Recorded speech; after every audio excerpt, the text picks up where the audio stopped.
Hello and welcome to Dark Hearts with Stacy Lee. Before we begin, please hit the like button, subscribe to the channel if you want to support me, and we're also in the middle of a fundraiser raising money for cold case DNA testing. I will talk about that more in the end of the video. Today I have for you one of the stranger cases I've heard in recent years.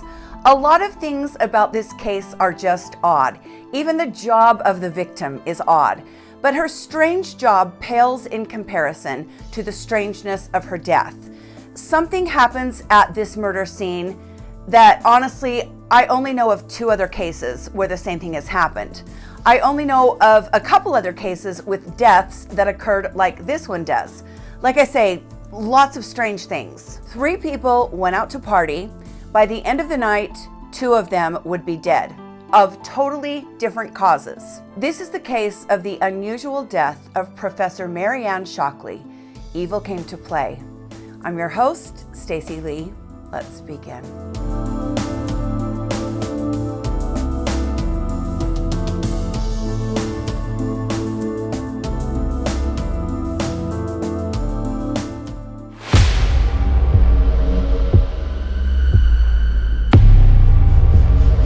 This is Dr. Marianne Shockley. She was born in August of 1975.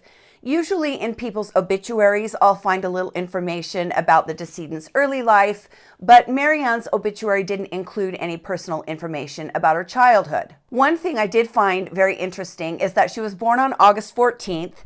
So was her sister 5 years after she was, and so was her favorite uncle. All August 14th birthdays. This was a family of Leos, and it was a family of very driven people. Marianne's father was a doctor, and her uncle, the uncle that she shared a birthday with, was a colonel in the Army. Marianne received her doctorate at the University of Georgia in 2009. In what? In entomology. Marianne was an expert in bugs. I said her job was unusual, and that is, I guess, but Marianne's expertise extended beyond the normal and usual realm of insects. Marianne was one of the world's foremost experts in the field of bugs as food. The technical term for that is entomophagy. I know this from my culinary training. Marianne was not only an expert in cooking and serving insects, she was a major proponent for the mass production of insects as food, especially in countries that have lesser food sources. Insects are actually very nutritious. They're high in protein and they're easy to raise, easy to harvest, and on top of that, they're cheap. If people could get past the mental part of it, bugs would actually be a really great addition to our diet. I know some people don't like to hear this, but eating insects is actually a lot cleaner than eating a lot of fish and shellfish, oysters, and things like that.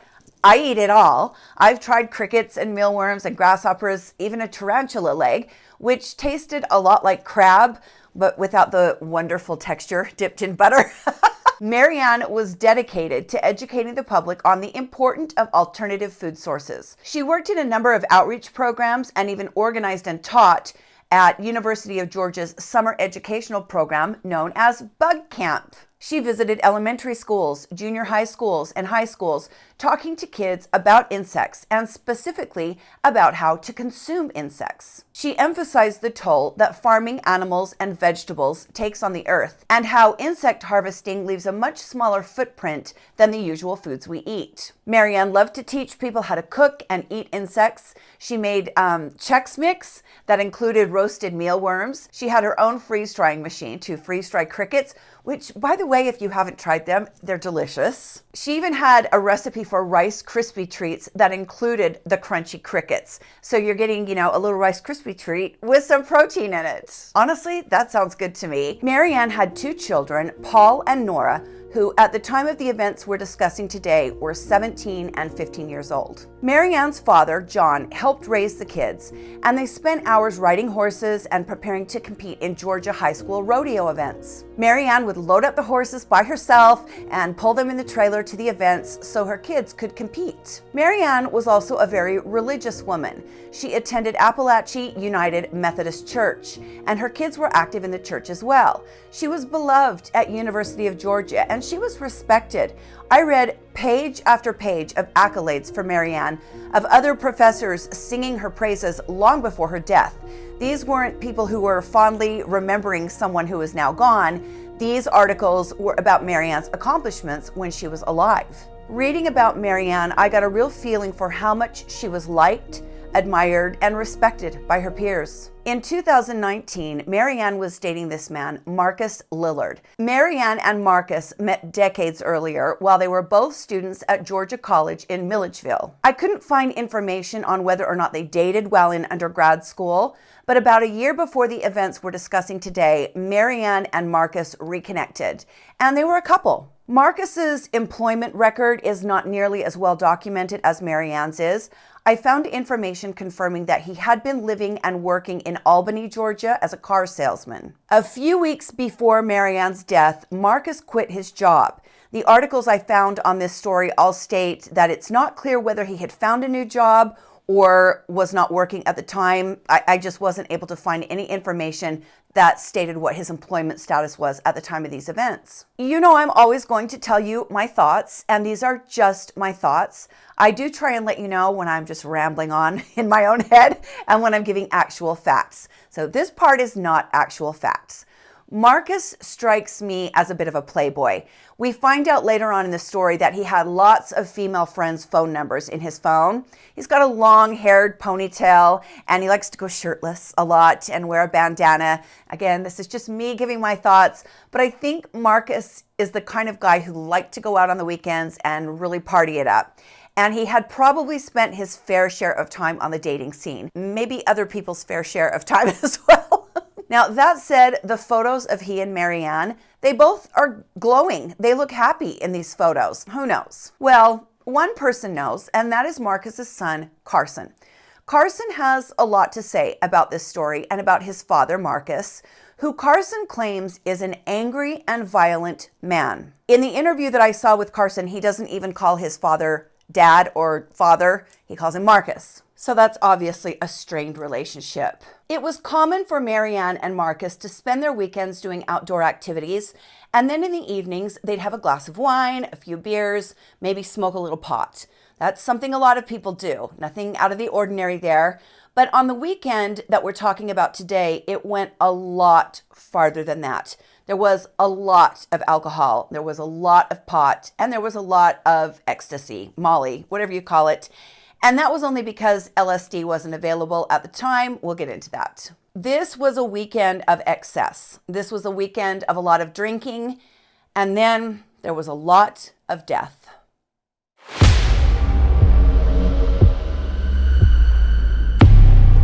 Marianne travels to Milledgeville to meet up with Marcus.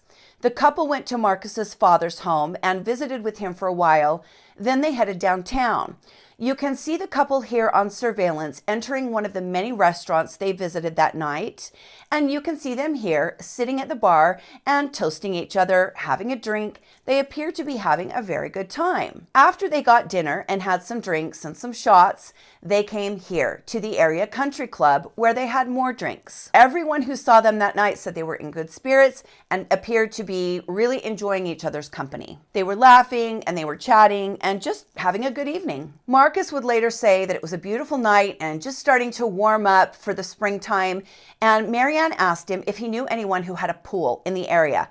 And Marcus said yes, he did. Marcus had a friend named Clark Heindel, and Clark had not only a pool, but a hot tub. I want to stop and talk a little bit about Clark because he's an interesting guy. Dr. Clark Heindel was a psychologist, and he was a very popular one. Someone wrote an article about Clark for the local paper years before these events, and I want to read you a little of it. It says, Dr. Clark told us, in the beginning, I said I could only stay 5 years. I've now been here in Milledgeville for 33. Then the author of the article writes, it's a Wednesday night in Milledgeville, which means Dr. Clark Heindel is enjoying the daily special along with his usual $9 glass of red wine at Metropolis Cafe. At age 65, the long-term psychologist is dressed in a sharp-looking suit and still rocks a stud earring in his left ear. In the article, Clark goes on to tell of his life in boarding school, his life at college, and he tells this story about his roommate being busted for having pounds of pot, and him only getting off because he had a really good lawyer. lawyer. Clark was a history major at Vanderbilt, and then he changed course to psychology. He stayed in college to avoid the draft, and then he ended up treating a bunch of Vietnam vets as a psychologist, and he talks about how he's grateful he never went to war. My light is flickering. I'm so annoyed right now. Hang on. Okay, I think that's fixed. Dr. Clark Heindel retired from writing for Psychology Today, and when he did, he opened a yoga studio right there in Milledgeville. He tells this reporter, "I believe in yoga more than I believe in psychology. Yoga enhances your lizard brain. That's the key.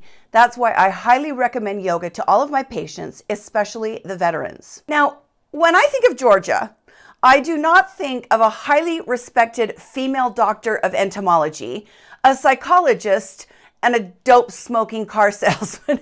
That's not my view of Georgia. I admit it. I'm narrow-minded there.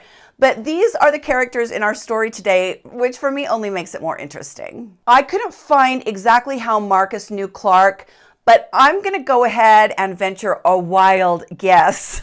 They both liked drugs, and that might be why Marcus didn't always have to work, because you'll find out.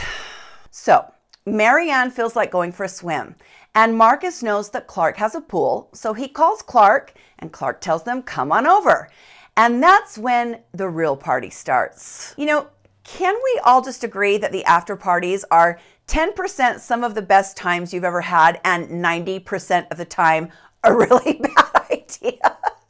Like, I don't party like I once did, but yeah, if you would just go home after the bar closes, you're usually okay.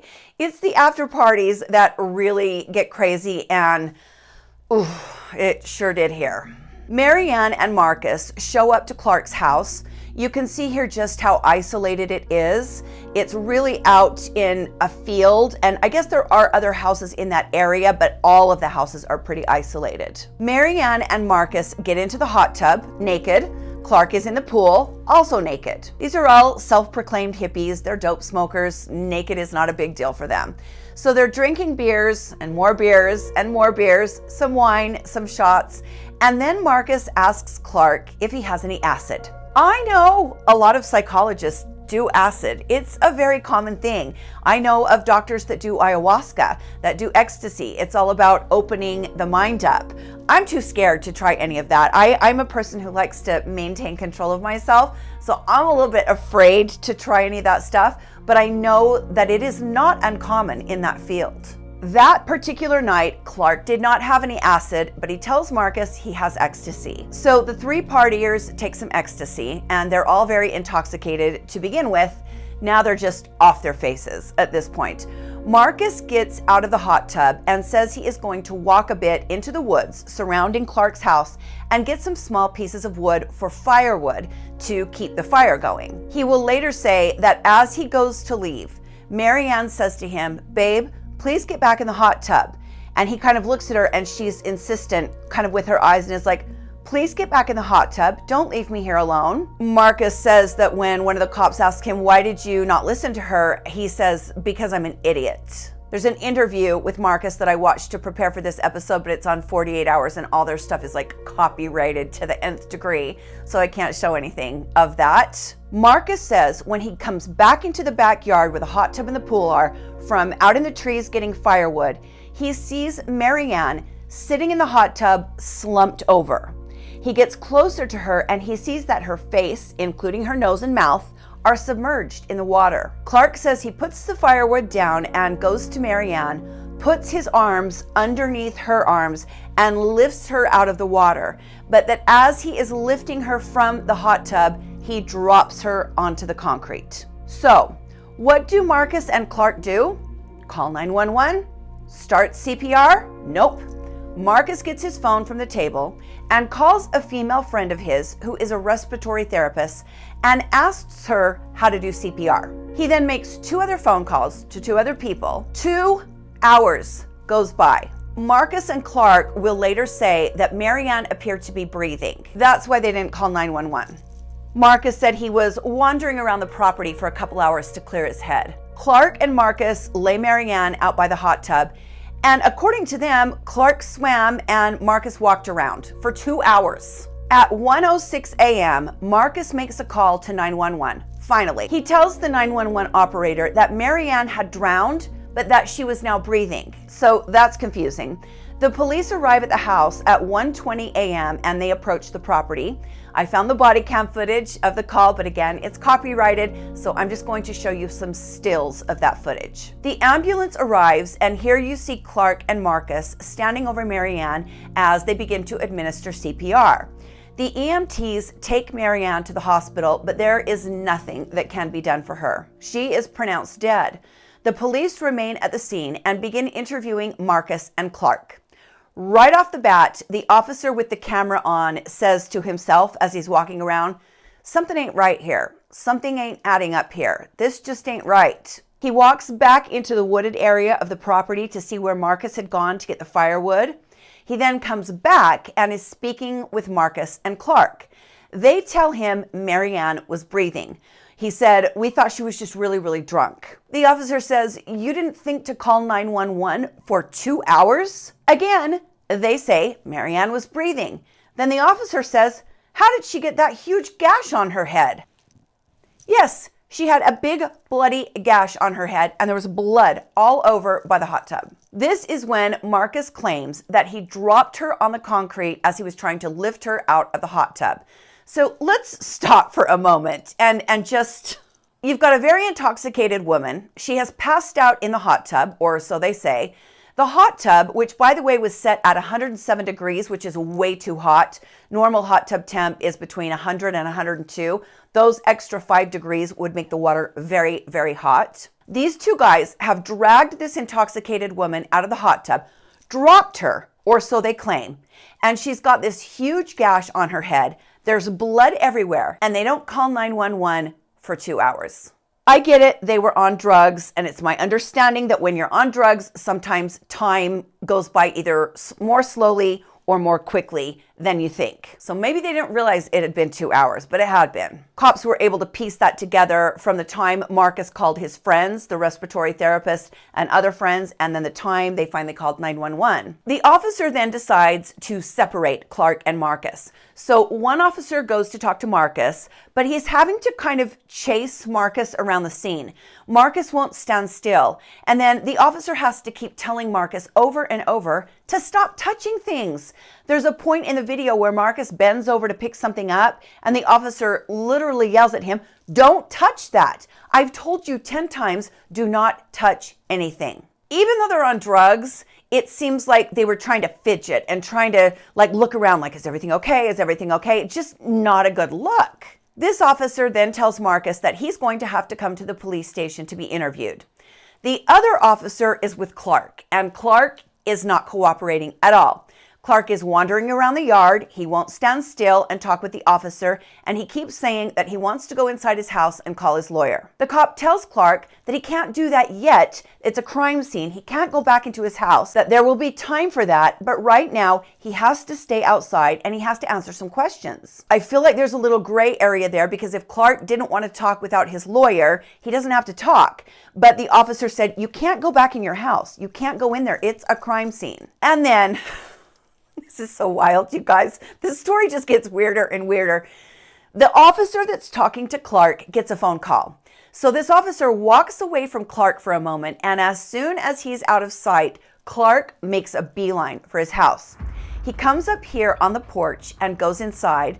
There are now 5 or 6 cops at the scene. The ambulance has taken Marianne, and everyone is kind of just milling around, taking photos and doing what they need to do. And then they hear the loud shot from a gun. It's come from the house. The officers run to the house and enter through the door with their guns drawn. They clear the living room and then enter the bedroom, and that's when one of them finds him. Clark Heindel has retrieved his gun from a drawer in his bedroom. He's gone into his bathroom and taken his own life. He is lying dead on the bathroom floor. Clark was in the house long enough to write a 3-page suicide letter. But in that letter, he did not take responsibility for Marianne's death. Now, 3 pages is a lot of writing, but as you can see here, the writing is quite large and spaced apart. I don't know what the entirety of the note said. I don't know if it was brought out at trial, because I could not find video of the trial, but we do know that in that note, Clark does not take responsibility for killing Marianne. The day after Marianne's death and Clark's suicide, someone hung this note on the door of Clark's yoga studio saying it would be closed for the day. At the death scene, the cops are in absolute shock at this point, and I'm very curious to know whether or not that was considered a breach of procedure. I'm not sure how it cannot be. I would imagine, and you people in law enforcement can tell me if I'm wrong, I'm assuming that you're supposed to keep a suspect under watch at all times like this. That has to be the procedure, right? Otherwise, what's going to stop them from going off and getting in their car and driving off? Just like Chad Daybell did when they found Lori Vallow's kids in the backyard. Remember, Chad tried to get in his car and take off, and they chased him down and arrested him. Now, when I was a paralegal, we did a civil case for a woman who was suing the St. George Police Department because it had arrested her husband for shoplifting. They took this man to the police department, and he said he had to go to the bathroom. He went into the bathroom unattended, pulled out a gun that they had failed to take off of him because the police had not patted him down, and this man killed himself. The law firm I was at represented his wife and her claim that the police had a duty of care to keep her husband safe while in their custody. The first judge that heard this case disagreed and said that technically the man wasn't under arrest. Well, we firmly took the position that the man was in custody and therefore the police had a duty of care to make sure that he was safe. They also failed to follow their own procedures and did not pat him down when he was brought into the police station. The law firm that I was with took this case all the way to the Utah Supreme Court, and the court ruled that even though it was a breach of procedure that the police failed to pat this man down, it was ultimately his own decision to take his life. They again cited the fact that he was not technically under arrest. Our argument was that he was not free to leave. He was not free to leave the police department. That meant that he was in the care and custody of the St. George Police Department, and I firmly believe that we would have won on appeal to a higher court. We were preparing to take the case and appeal to a higher court when, you know how I sometimes say I have a big part of my life story that I cannot share with you because I don't have permission? This is part of that story. I'm hoping that changes soon, but for now, I will just say we did not end up appealing because we couldn't. But from what I learned in that case, I truly believe there are laws and procedures that must be followed when police have someone in their care and custody. And that doesn't have to mean under arrest. It can be detained. It can be questioning them. The courts sometimes do protect the police. I have seen that happen. I have also seen courts that punish the police. So now the police have got 2 deaths at the scene, and a second investigation is started for Clark's death. This, of course, leaves Marcus and Marcus alone to be held accountable for Marianne's death. 3 days after her death, Marcus is arrested and taken to the Baldwin County Jail. A memorial was held for Marianne that Friday, and she was laid to rest. As prosecutors prepare to go to trial, the usual process of discovery is undertaken. All of Marcus's interviews are viewed, and that's when his story changes. First, he said Marianne was breathing, then he said she was not. The prosecution had a completely different take on what happened that night, and it was bolstered, their theory was bolstered by the autopsy findings. When the coroner examined Marianne's body, the report came back that she had died of strangulation.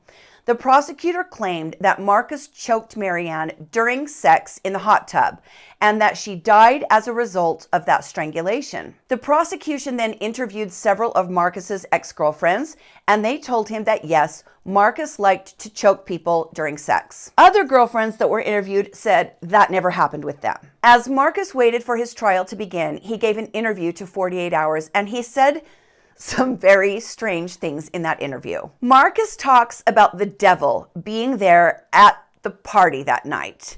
He said there was a dark energy and that the devil had a hand in Marianne's death.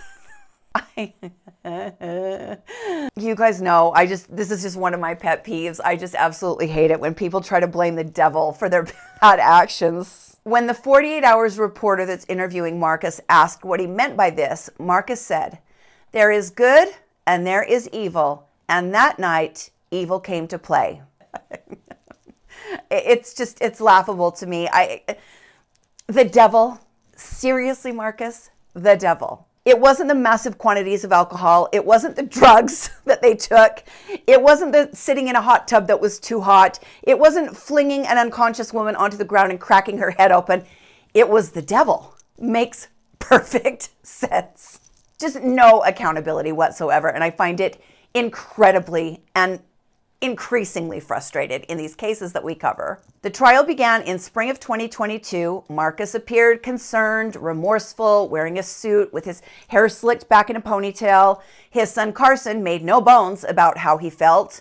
He told a reporter, "The minute I heard Marianne was dead, I knew Marcus did it. Marcus is an angry man, he is a violent man, and I know he killed Marianne." That is quite the indictment coming from your own offspring.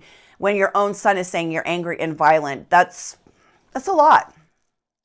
Back in Baldwin County, the trial is underway for the man accused of killing University of Georgia professor Marianne Shockley in May of 2019. Marcus Lillard faces a maximum penalty of life without parole. Today, we heard opening statements from both the prosecution and the defense laying out their views on the case. Yes, the opening statement shed light on each side's arguments for this trial. Beginning with the prosecution, Assistant District Attorney Nancy Malcor argues Marcus Lillard unintentionally killed Marianne Shockley by choking her while they were having sex.